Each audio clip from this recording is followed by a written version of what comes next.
Hello बच्चों, तो चलिए इस प्रश्न को पढ़ते हैं। फलन एफ एक्स बराबर कोट एक्स निम्नलिखित समुच्चय पर असंतत है। विकल्प ए एक्स बराबर एन पाई एन जेड में से, विकल्प बी एक्स बराबर 2n पाई एन जेड में से, विकल्प सी एक्स बराबर 2n+1 पाई बट्टा 2 एन जेड में से, और विकल्प डी एन पाई बट्टा 2 एन जेड में से।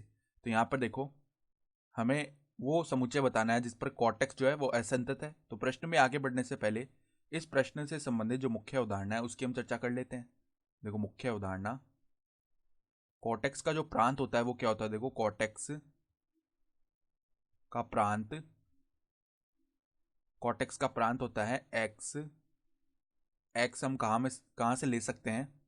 एक्स हम ले सकते हैं वास्तविक संख्याओं में से, ठीक है, जिसमें से एन पाई को नहीं लेना है। ठीक है, तो कोटेक्स का प्रांत ये होता है वास्तविक संख्याओं में से अगर हम एन पाई को हटा दें, जहां पर एन कहां से ले रहे हैं, हम एन ले रहे हैं पूर्णांकों से। ठीक है, अर्थात जो पूर्णांकों का समुच्चय है, तो ये प्रांत होता है कोटेक्स के लिए। तो अब देखो, हम जानते हैं कि समस्त जो त्रिकोणमितीय फलन होते हैं वो क्या होते हैं, अपने प्रांत में सदैव संतत होते हैं। ठीक है, लेकिन यहाँ पर जो कोटेक्स है उसके प्रांत में एन पाई आता ही नहीं है, और हमारे पास में जो विकल्प ए है वहां पर देखो एक्स बराबर एन पाई दिया हुआ है, यहाँ पर एन हम ले रहे हैं पूर्णांकों के समुच्चय में से। तो हम देख पा रहे हैं कोटेक्स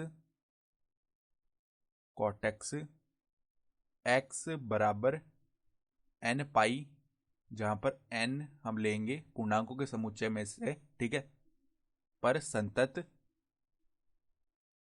संतत नहीं है, क्योंकि यहां क्योंकि यहां क्योंकि यहां यह बिंदु इसके प्रांत में नहीं है, इसके प्रांत में नहीं है, और बाकी के जितने भी बिंदु है वो तो इसके प्रांत में है, और समस्त त्रिकोणमितीय फलन अपने प्रांत वाले बिंदुओं पर संतत होते हैं। ठीक है, या फिर देखो, हम ये भी बोल सकते हैं कि x बराबर एन पाई वाले जो बिंदु हैं वहां पर बाईं सीमा और दाईं सीमाओं का अस्तित्व नहीं है कोटेक्स के वक्र में। देखो, अगर कोटेक्स के वक्र की बात करें तो इसको अगर हम एक बार के लिए y अक्ष बोल लें, ठीक है, और ये अगर हमारे पास में इस प्रकार का x अक्ष है, तो कोटेक्स का वक्र देखो किस प्रकार होता है। ये अगर इस प्रकार का x अक्ष है, यहाँ पर ये बिंदु 0 है, यहाँ पर अगर बिंदु पाई बट्टे 2 है, यहाँ पर अगर बिंदु पाई है, ठीक है, यहाँ पर बिंदु माइनस पाई बट्टा 2 है, और यहाँ पर बिंदु माइनस का पाई है।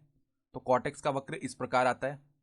यहाँ से देखो, अनंत स्पर्शी होकर पाई पर इस प्रकार अनंत स्पर्शी होता हुआ जाता है।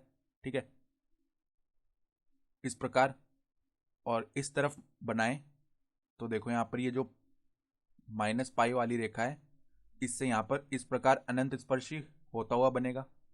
ठीक है, तो इस प्रकार बनता है कोटेक्स का वक्र। तो हम देख पा रहे हैं कि x बराबर जो एन पाई वाले बिंदु है वहां पर क्या हो रहा है, ये अनंत स्पर्शी हो रहा है, अर्थात अनंत की ओर जा रहा है।